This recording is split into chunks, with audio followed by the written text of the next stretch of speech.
അതിഭയങ്കരമായ ന്യൂനപക്ഷ പോളറൈസേഷൻ കേരളത്തിലെ മണ്ഡലങ്ങളിൽ വന്നിരിക്കുന്നു. BJP അല്ലെങ്കിൽ NDAക്ക് 5 മുതൽ 8 വരെ മഞ്ചേശ്വരത്തൊക്കെ ഇത്തവണ സുരേന്ദ്രൻ വിജയിക്കാനാണ് സാധ്യത. UDFന് 80 മുതൽ 85 സീറ്റ് വരെ കിട്ടാവുന്നതാണ്. അതേസമയം LDFനാണെങ്കിൽ 42 മുതൽ 49 വരെ, ഏറിയാൽ 50.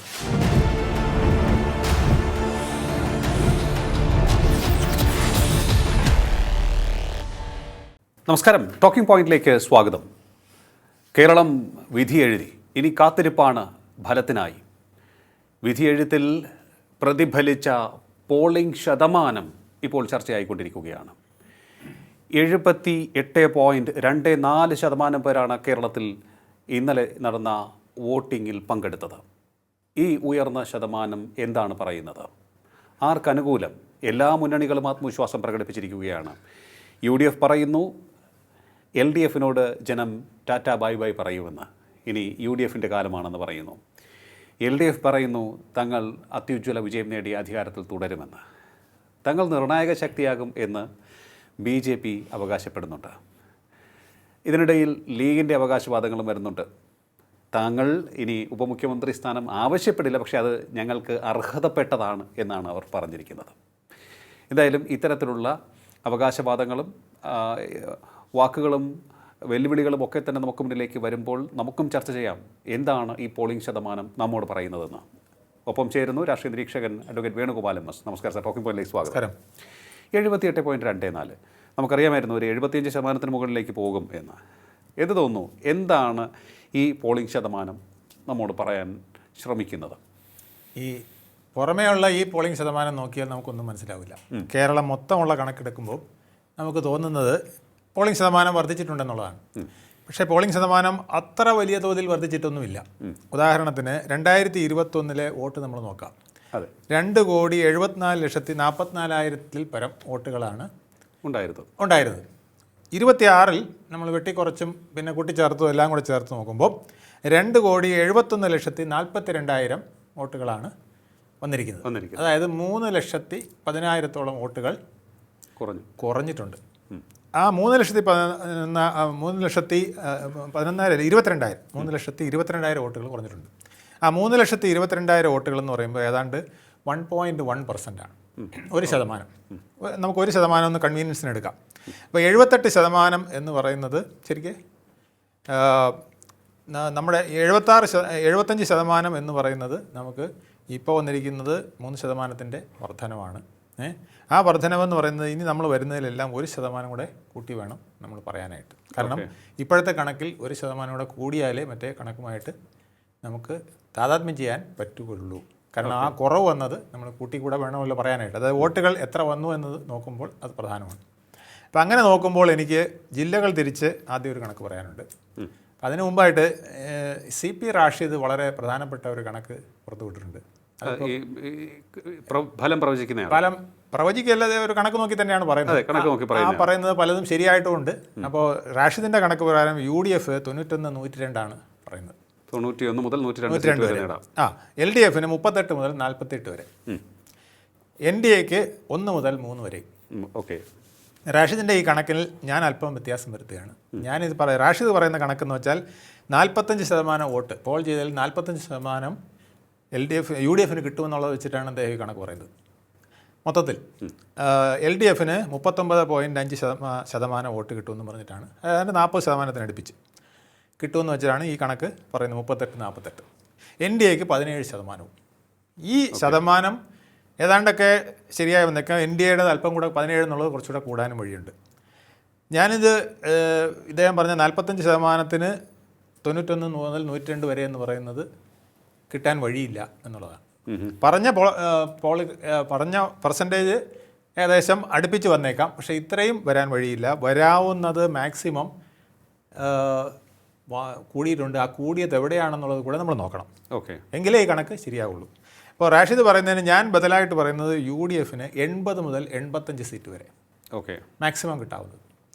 ഞാനും ആ കണക്ക് നോക്കിയിട്ടാണ് പറഞ്ഞത്. ഞാൻ മണ്ഡലങ്ങൾ കൂടെ കണക്കെടുത്തിട്ടാണ്. ഇദ്ദേഹം പറയുന്നത് മൊത്തത്തിലുള്ള കണക്കാണെങ്കിൽ ഞാൻ ഓരോ മണ്ഡലത്തിലെയും കണക്കെടുത്തിട്ടാണ് പറയുന്നത്. LDFന് 42-50 മുതൽ 50 സീറ്റ് വരെ 50 സീറ്റ് വരെ 50ലേക്ക് പോകാൻ വഴിയില്ല. 42-ന് മുകളിലോട്ടുള്ളൊരു ഫിഗറാണ് വരാൻ സാധ്യത. മാക്സിമം 50. NDAക്ക് 5 മുതൽ 8 വരെ. ഇതാണ് ഞാൻ ഉദ്ദേശിക്കുന്ന ഒരു കണക്ക്. ഈ കണക്ക് ഞാൻ പറയുന്നത് ഓരോ അതായത് 140 മണ്ഡലത്തിലെയും പെർസെൻറ്റേജുകൾ എടുത്തിട്ട് അതിൽ വരുന്ന ഏറ്റക്കുറച്ചിലുകൾ നോക്കിയാണ് ഞാൻ പറയുന്നത്. ഓക്കെ. അപ്പോൾ ഇത് നോക്കുമ്പോൾ എന്നെ അത്ഭുതപ്പെടുത്തിയത് അതിഭയങ്കരമായ ന്യൂനപക്ഷ പോളറൈസേഷൻ കേരളത്തിലെ മണ്ഡലങ്ങളിൽ വന്നിരിക്കുന്നു. പ്രതീക്ഷിച്ചിരുന്നു ഇത്? പ്രതീക്ഷിച്ചിരുന്നതിനേക്കാൾ കൂടുതലാണ്. നമ്മൾ പ്രതീക്ഷിച്ചിരുന്നതിനേക്കാൾ കൂടുതലാണ്.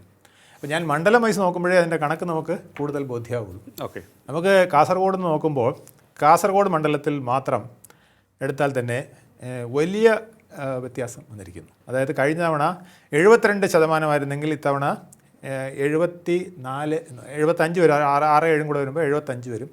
1% നമ്മൾ കൂട്ടിയും കൂടെ പറയണം, കാരണം ഈ കുറഞ്ഞ വ്യത്യാസം നോക്കുമ്പോൾ ശരാശരി ഇട്ടിട്ട്. അപ്പോൾ ഒരു 75% വോട്ട് അവിടെ വന്നിരിക്കുകയാണ്. 3% വ്യത്യാസം അവിടെ തന്നെ വന്നിരിക്കുന്നു. ഇതുപോലെ നമ്മളിങ്ങനെ നോക്കിക്കഴിഞ്ഞാൽ കാസർഗോഡ് കഴിഞ്ഞാൽ പിന്നെ നമുക്ക് വരുന്നത് കൽപ്പറ്റയിലാണ്. ഓക്കെ. പെർസെൻറ്റേജ് വ്യത്യാസം വരുന്നത് 75 കഴിഞ്ഞ തവണയായിരുന്നു 76. അപ്പോൾ അത് 77 കൂട്ടണം. ഓക്കെ. ഇങ്ങനെ ഞാൻ കണക്കുകൾ കൂട്ടി നോക്കിയപ്പോൾ കാസർഗോഡ്, കൽപ്പറ്റ, കോഴിക്കോട് നോർത്ത്, കോഴിക്കോട് സൗത്ത്, ബേപ്പൂര്, ഏറനാട് ഏതാണ്ട് തുല്യമായിട്ടാണ് പോകുന്നത്, നിലമ്പൂർ, വണ്ടൂർ, മഞ്ചേരി, പെരിന്തൽമണ്ണ, മങ്കട, മലപ്പുറം, വേങ്ങര, വള്ളിക്കുന്ന്, തിരൂരങ്ങാടി, താനൂർ, കോട്ടയ്ക്കൽ, തവനൂർ, പൊന്നാനി എന്നീ മണ്ഡലങ്ങളിലെല്ലാം വൻ ലീഡാണ് വന്നിരിക്കുന്നത്. വൻ പെർസെൻറ്റേജ് വർധനമാണ്. അതായത് ന്യൂനപക്ഷങ്ങൾക്ക് കൂടുതൽ പ്രാധാന്യമുള്ള സ്ഥലങ്ങളിൽ എല്ലാം വൻ വോട്ടിംഗ് പെർസെൻറ്റേജാണ് വന്നിരിക്കുന്നത്. വോട്ടിംഗ് പെർസെൻറ്റേജ് പറഞ്ഞാൽ ഓരോ സ്ഥലത്തും 3%, 4% വ്യത്യാസം വരുന്നുണ്ട്. അത് മലപ്പുറത്ത് 4% വന്നാൽ അതിലും കൂടും. കാരണം എന്ന് വെച്ചാൽ അവിടെ ഒന്ന് കൂട്ടിയാൽ പോരാ, രണ്ടെങ്കിലും കൂടണം. കാരണം അവിടെ വോട്ടേഴ്സ് കൂടുതലുള്ളതാണ്. ഓക്കെ. അപ്പോൾ ആ പെർസെൻറ്റേജ് വീണ്ടും കൂടിയാണ് വരുന്നത്. അത് കഴിഞ്ഞാൽ പിന്നെ പാലക്കാടാണ്. പാലക്കാട്, ഒറ്റപ്പാലം, കോങ്ങാട്, മണ്ണാർക്കാട്, മലമ്പുഴ, പാലക്കാട്, ചിറ്റൂർ, ഗുരുവായൂർ. ചിറ്റൂർ കഴിഞ്ഞാൽ പിന്നെ അവിടെ ഒന്നുമില്ല. അപ്പോൾ ഇതിലധികവും പാലക്കാട് പിന്നെ മലമ്പുഴയും ഒറ്റപ്പാലവും കഴിഞ്ഞാൽ അത് BJPയുടെ ഒരു വോട്ടിംഗ് പെർസെൻറ്റേജ് കൂടെ കൂടിയതുകൊണ്ടായിരിക്കും അവിടെ വോട്ടിംഗ് പെർസെൻറ്റേജ് കൂടി. അത് കഴിഞ്ഞ് ബാക്കി നോക്കുന്നതെല്ലാം ന്യൂനപക്ഷ ഏരിയയിലാണ് ഈ വോട്ടിംഗ് ശതമാനം കൂടിയത്. ഉദാഹരണമായിട്ട് മണ്ണാർക്കാട് പോലുള്ള സ്ഥലങ്ങളിൽ നമ്മൾ ഇങ്ങോട്ട് നോക്കി വരുമ്പോൾ അതിൽ കൂടുതൽ വരുന്നു. പിന്നെ ഇങ്ങോട്ട് വരുമ്പോൾ ഗുരുവായൂരാണ് അടുത്ത വ്യത്യാസം. തൃശ്ശൂരിലെ ഗുരുവായൂരാണ് ഏറ്റവും കൂടുതൽ വ്യത്യാസം വരുന്നത്. പിന്നെ ഒല്ലൂർ, തൃശ്ശൂർ, നാട്ടിക, ഇത് മൂന്നും BJPയും കൂടെ കടുത്ത പോരാട്ടം നടത്തുന്ന സ്ഥലങ്ങളാണ്. അവിടെയാണ് കൂടുതൽ വന്നിരിക്കുന്നത്. പിന്നെ പെരുമ്പാവൂർ ഏതാണ്ട് തുല്യമായിട്ട് വരുന്നു. ആലുവായിൽ വലിയ വർധനവ് വരുന്നുണ്ട്. കളമശ്ശേരിയിൽ അതുപോലെ കൂടുതലുണ്ട്. പറവൂർ തുല്യമായിട്ടാണ് നിൽക്കുന്നത്. വൈപ്പിൻ, കൊച്ചി, തൃപ്പൂണിത്തറ, എറണാകുളം, തൃക്കാക്കര, പിറവം, മൂവാറ്റുപുഴ എന്നിവിടങ്ങളിൽ വലിയ വോട്ടിംഗ് പെർസെൻറ്റേജ് വന്നിട്ടുണ്ട്. ഇതെല്ലാം ന്യൂനപക്ഷ മേഖലയിലാണ്. ക്രിസ്ത്യൻ മേഖലകളാണ് ഈ വരുന്നതിലധികവും. ഇനിയും വരുന്നുണ്ട്. ഇടുക്കിയിൽ ദേവികുളം, ഉടുമ്പൻചോല, തൊടുപുഴ, ഇടുക്കി, പീരുമേട്, പാല, ഇങ്ങനെ ഇടുക്കി, കോട്ടയം ബെൽറ്റിലും വലിയ പെർസെൻറ്റേജ് വ്യത്യാസം വന്നിട്ടുണ്ട്. വൈക്കത്ത് ഏതാണ്ട് തുല്യമായിട്ട് നിൽക്കുന്നത്. അത് കഴിഞ്ഞിട്ട് പിന്നെ അതുപോലെ വരുന്നത് പുതുപ്പള്ളി. ഇതെല്ലാം ന്യൂനപക്ഷ മേഖലകൾ തന്നെയാണ്. പുതുപ്പള്ളി, ചങ്ങനാശ്ശേരി, കാഞ്ഞിരപ്പള്ളി, പൂഞ്ഞാർ എന്നിവിടങ്ങളിലും അതുപോലെ വ്യത്യാസം വന്നിട്ടുണ്ട്. പിന്നെ ആലപ്പുഴ, അമ്പലപ്പുഴ 2 മണ്ഡലങ്ങളിൽ, അത് ആലപ്പുഴയിൽ തീരദേശം ഉൾപ്പെടുന്ന പ്രദേശങ്ങളാണ്. അവിടെ വലിയ വർധന വന്നിട്ടുണ്ട്. അമ്പലപ്പുഴ നമുക്കറിയാം ടൈറ്റ് ഫൈറ്റ് നടക്കുന്നതുകൊണ്ടായിരിക്കാം, G. സുധാകരൻ്റെ പ്രസൻസും ഒക്കെ ആയിരിക്കാം. പിന്നെ വരുന്നത് തിരുവല്ല, റാന്നി, ആറന്മുള, കോന്നി എന്നിവിടങ്ങളിൽ വലിയ വർധനമാണ് വന്നിരിക്കുന്നത്. ശരിയാണ്. പിന്നെ കൊല്ലത്ത് വരുന്നതിൽ ചടയമംഗലത്ത് മുസ്ലിം പോളറൈസേഷൻ കൂടുതലുള്ള സ്ഥലമാണ്. മുസ്ലിങ്ങൾ കൂടുതലുള്ളൊരു സ്ഥലം കൂടെയാണ്. അവിടെ ചടയമംഗലത്ത് വോട്ടിംഗ് പെർസെൻറ്റേജും നല്ല വർധനവ് വലിയതല്ല, ഏതാണ്ട് 1% കൂടുതലുള്ള വർധനവ്, 2% വർധനവ് വന്നിട്ടുണ്ട്. കുണ്ടറ അതുപോലെ വർധനം, കൊല്ല വർധനവ് വന്നിട്ടുണ്ട്. ഇരവിപുരത്ത് നേരിയ വർധനവ്, നേരിയതല്ല 3% വർധനവ് വന്നിട്ടുണ്ട്. അതുപോലെ തന്നെ നെടുമങ്ങാട്, തിരുവനന്തപുരത്ത് വരുമ്പോൾ നെടുമങ്ങാട്, വാമനാപുരം, തിരുവനന്തപുരം, അതുപോലെ തന്നെ കഴക്കൂട്ടം, വട്ടിയൂർക്കാവ്, ഇത് ഇത്രയും ഒരു ഹിന്ദു ബെൽറ്റ് എന്ന് വേണമെങ്കിൽ പറയാം. കഴക്കൂട്ടം, വട്ടിയൂർക്കാവ് എടുത്തു കഴിഞ്ഞാൽ, നെടുമങ്ങാട് എടുത്തു കഴിഞ്ഞാൽ, വാമനാപുരം മാർക്സിസ്റ്റ് പാർട്ടിയുടെ ഒരു കോട്ടയാണ്, അവിടെയും വർധന ഉണ്ടായിട്ടുണ്ട്. പിന്നെ വർധന വന്നിരിക്കുന്നതെല്ലാം കോസ്റ്റൽ ബെൽറ്റ് വരുന്ന സ്ഥലങ്ങളാണ്. തിരുവനന്തപുരം സെൻട്രൽ, നേമം, അരുവിക്കര, പാറശാല, കാട്ടാക്കട, കോവളം, നെയ്യാറ്റിൻകര എന്നിവിടങ്ങളിലെല്ലാം തിരുവനന്തപുരം ജില്ലയിൽ ചില മണ്ഡലങ്ങളിലൊക്കെ തന്നെ വളരെ ശ്രദ്ധേയമായ വ്യത്യാസമാണ് വന്നിരിക്കുന്നത്. അതായത് BJPക്ക് മുൻതൂക്കമുള്ള 2-3 മണ്ഡലങ്ങളിൽ വോട്ടിംഗ് ശതമാനം കൂടിയിട്ടുണ്ട്. അതെ. അതുപോലെ തന്നെ നാടാർ ക്രിസ്ത്യൻ CSI ഒക്കെ വരുന്ന ആ മേഖലയിലും തീരദേശ മേഖലയിലും വലിയ വോട്ടിംഗ് ശതമാനം കൂടിയിട്ടുണ്ട്. എനിക്ക് തോന്നുന്നു നെടുമങ്ങാട് ആ സ്ഥലത്തൊക്കെ നന്നായിട്ട് കൂടിയിട്ടുണ്ട്.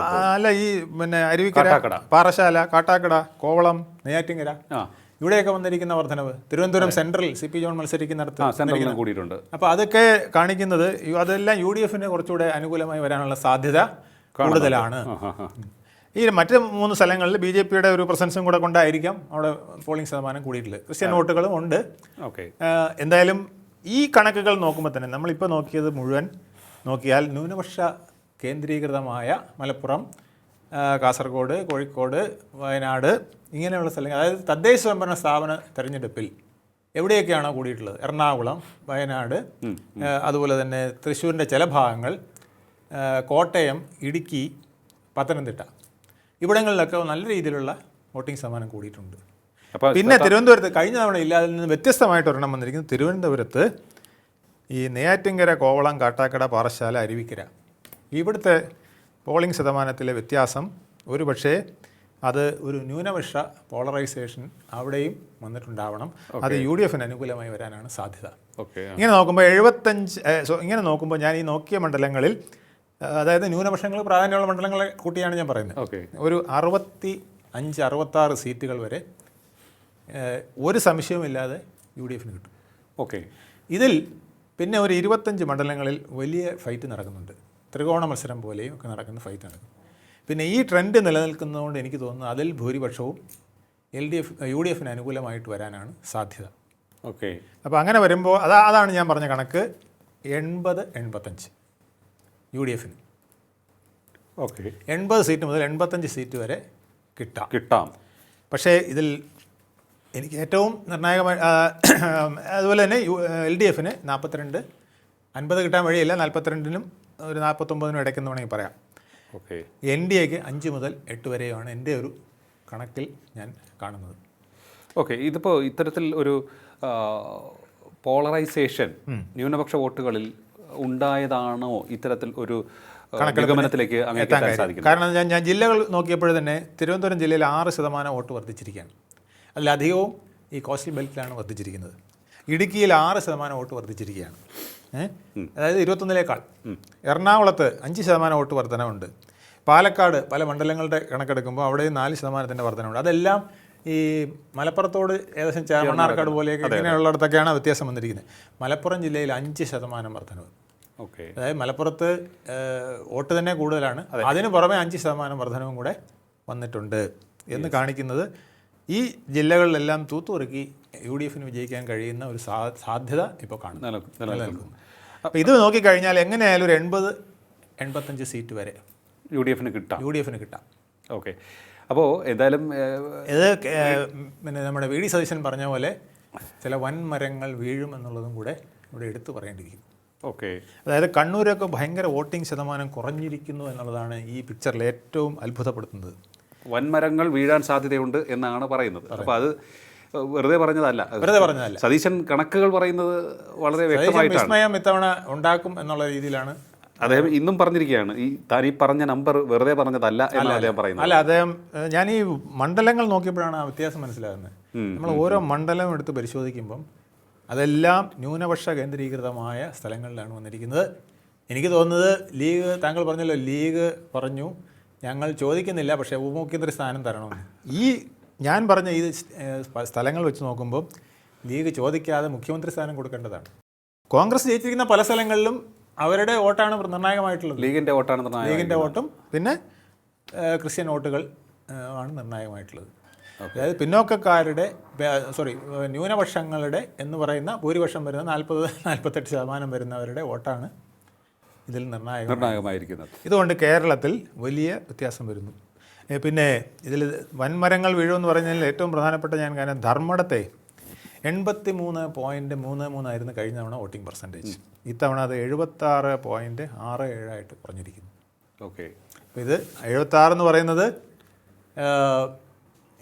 ഇത്തവണ വോട്ട് കുറവുള്ള സമയമാണ് അല്ലേ? അപ്പോൾ ആ കണക്കും കൂടെ നോക്കി വേണം നമ്മളത് പറയാൻ. അതായത് വലിയ വ്യത്യാസമാണ് 83-76 എന്ന് പറയുന്നത്. തീർച്ചയായിട്ടും ആ ഒരു വോട്ടിംഗ് പെർസെൻറ്റേജ് കുറയുന്നത് സാധാരണഗതിയിൽ അത് ഇടത് കോട്ടയാണ്. ഇടത് കോട്ടയിൽ ഇത്രയും കുറവ് വന്നിരിക്കുന്നു. മുഖ്യമന്ത്രി പിണറായി വിജയൻ മത്സരിക്കുന്ന സ്ഥലമാണ്. അതുപോലെ തന്നെ തൃക്കരിപ്പൂര് 79% ഇത്തവണ 75% കുറഞ്ഞിരിക്കുന്നു.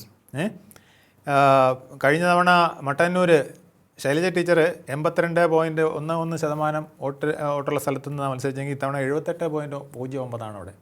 ഓക്കെ, ഇവിടെ എല്ലാം 3-4% വോട്ട് കുറഞ്ഞിരിക്കുകയാണ്. ഏത് മണ്ഡലം എടുത്താലും അതിൽ വ്യത്യാസം വന്നിരിക്കുന്നത് തളിപ്പറമ്പിൽ വ്യത്യാസമായിട്ട് വന്നിട്ടുണ്ട്. 83% 77 കുറഞ്ഞിട്ടുണ്ട്. അത് അവിടെ കുറയാണ് ചെയ്തിരിക്കുന്നത്.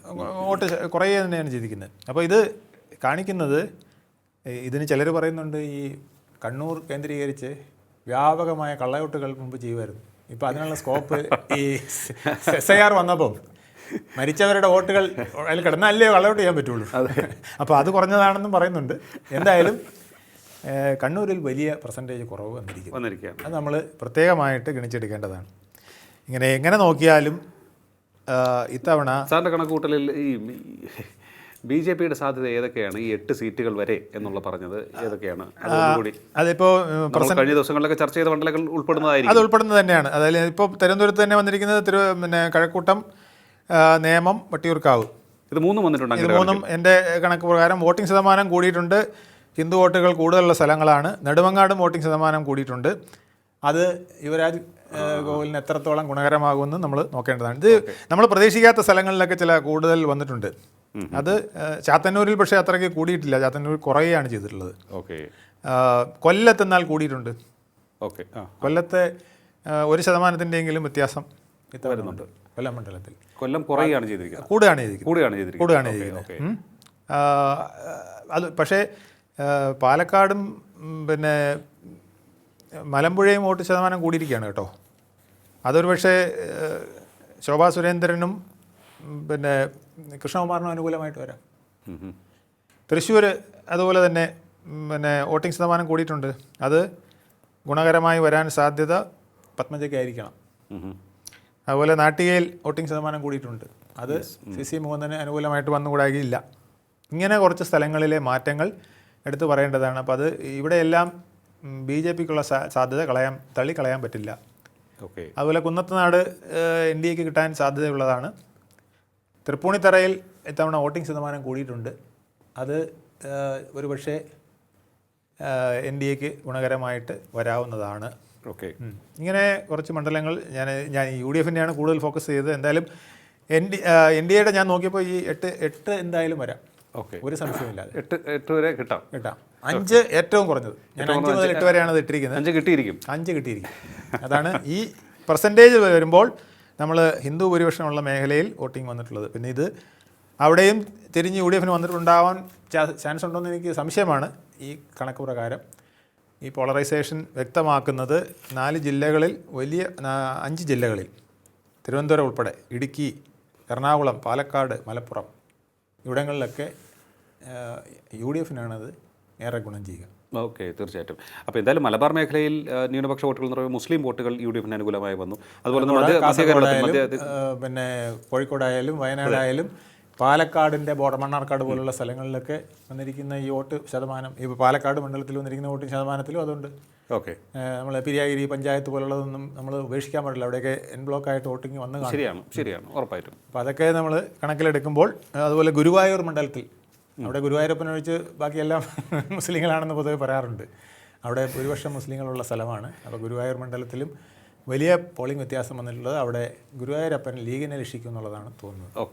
അപ്പോൾ അതാണ് ഈ കണക്കുകൾ വെച്ച് നോക്കുകയാണെന്നുണ്ടെങ്കിൽ പലരുടെയും കണക്ക് കൂട്ടൽ 100-നപ്പുറത്തേക്ക് പോകുന്നു എന്ന് പറയുമ്പോൾ അങ്ങനെ 100-നപ്പുറത്തേക്ക് ഒരു കാരണവശാലും പോകില്ല. ഇന്നും സതീശൻ അത് പറഞ്ഞിട്ടുണ്ട്. 100-നപ്പുറം പോകില്ല. ഏറിയാൽ 85 ആണ് എൻ്റെ ഒരു നിഗമനം. പിന്നെ 25 സ്ഥലങ്ങളിൽ ത്രികോണ മത്സരം, അതായത് കടുത്ത മത്സരം നടക്കുന്നുണ്ട് കേട്ടോ.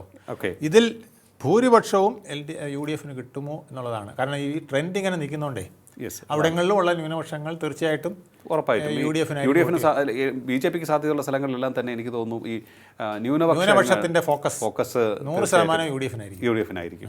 അതെ. അപ്പോൾ അങ്ങനെ വരുമ്പോൾ എങ്ങനെയായാലും ഒരു 85 സീറ്റിനപ്പുറം പോകുമെന്ന് എനിക്ക് പ്രതീക്ഷയില്ല. ഒട്ടേറെ മണ്ഡലങ്ങളിൽ BJP അല്ലെങ്കിൽ NDA സ്ഥാനാർത്ഥികൾ 2ാം സ്ഥാനത്തെത്താൻ സാധ്യതയുണ്ടെന്ന് തോന്നുന്നു. വളരെയധികം ഉണ്ട്. ഒരു 30-ലധികം മണ്ഡലങ്ങളിൽ 2ാം സ്ഥാനത്ത് BJP വരും. BJPയുടെ 17% അല്ല, അതിൽ കൂടുതൽ പെർസെൻറ്റേജ് വന്നേക്കും. 19 വരെ വരാനുള്ള സാധ്യത കാണുന്നുണ്ട്. ഓക്കെ. പക്ഷേ എന്തായാലും പൊതുവേ ഭൂരിപക്ഷ വിഭാഗം താമസിക്കുന്ന മേഖലകളിൽ വോട്ടിംഗ് ശതമാനം കുറവാണ്. ന്യൂനപക്ഷ താമസിക്കുന്ന മണ്ഡലങ്ങളിലാണ് കൂടുതൽ പോളിംഗ് ശതമാനം കൂടിയിരിക്കുന്നത്. പിന്നെ ഇതിനകത്ത് വേറൊരു ഘടകമുണ്ട്. സ്ത്രീകൾ വളരെയധികം ശക്തമായി വോട്ട് ചെയ്തിട്ടുണ്ട്, ക്യൂ നിന്ന് വോട്ട് ചെയ്തിട്ടുണ്ട്. ഓക്കെ.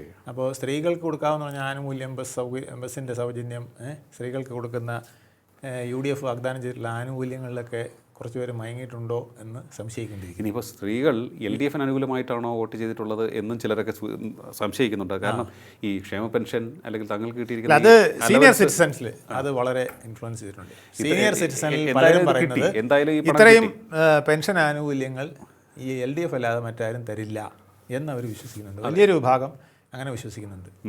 നമ്മുടെ ഈ പെൻഷൻ ഇന്ന് 2000 അവർ തരുമെന്ന് പറഞ്ഞിരിക്കുന്നത് 3000 ആക്കി ചിലപ്പോൾ ഭാവിയിൽ തന്നുകൂടായില്ല. എന്തായാലും 2000 ആയാലും 3000 ആയാലും ഇവരെ മാത്രമേ അതിനെ നമ്പാനൊക്കെ ഉള്ളൂ എന്ന് പറയുന്ന സീനിയർ സിറ്റിസൺസ് ഒത്തിരി പേരുണ്ട്. തീർച്ചയായിട്ടും.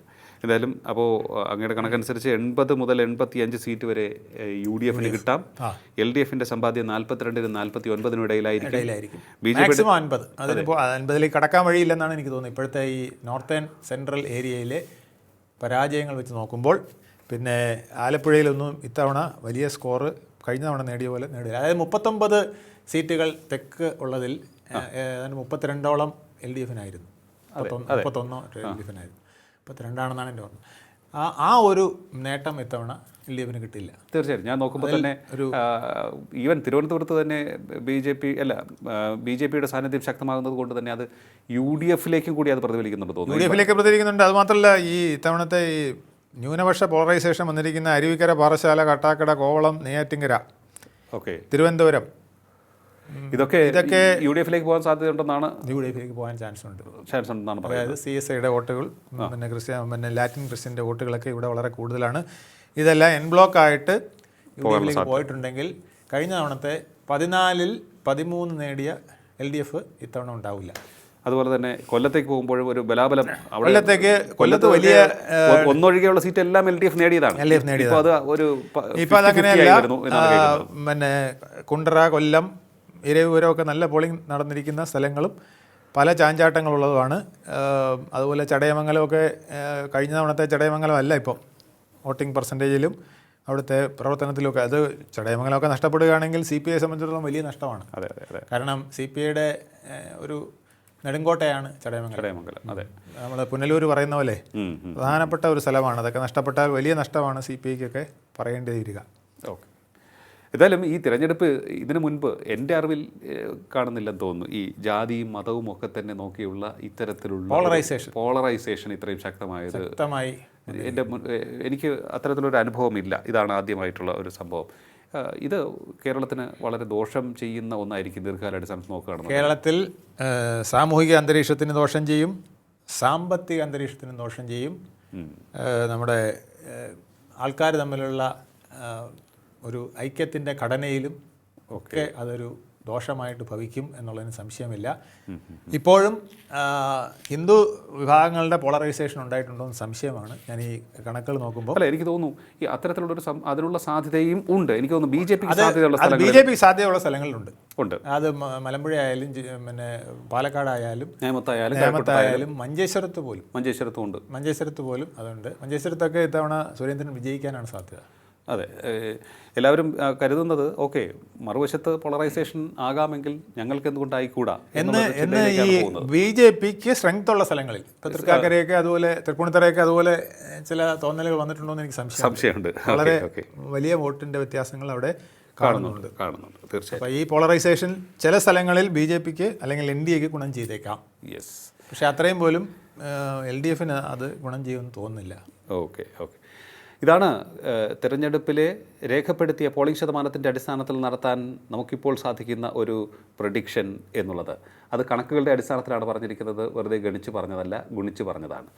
ഈ UDFന് 80 മുതൽ 85 സീറ്റ് വരെ കിട്ടാനുള്ള സാധ്യത, 42-നും 49-നും ഇടയിലായിരിക്കും LDFിൻ്റെ സമ്പാദ്യം. ഒപ്പം തന്നെ 5 മുതൽ 8 വരെ സീറ്റുകൾ NDAയിലേക്ക് പോകുമെന്നും പറഞ്ഞിരിക്കുകയാണ് അഡ്വക്കേറ്റ് വേണുഗോപാൽ MS. വളരെയധികം നന്ദി ഇത്രയും സമയം ടോക്കിംഗ് പോയിന്റുമായി സംസാരിച്ചത്. നമസ്കാരം. ടോക്കിംഗ് പോയിന്റിൻ്റെ ഈ അധ്യായം ഇവിടെ പൂർണ്ണമാകുന്നു. ഇനി അടുത്ത എപ്പിസോഡിൽ കാണാം നമുക്ക്. നമസ്കാരം.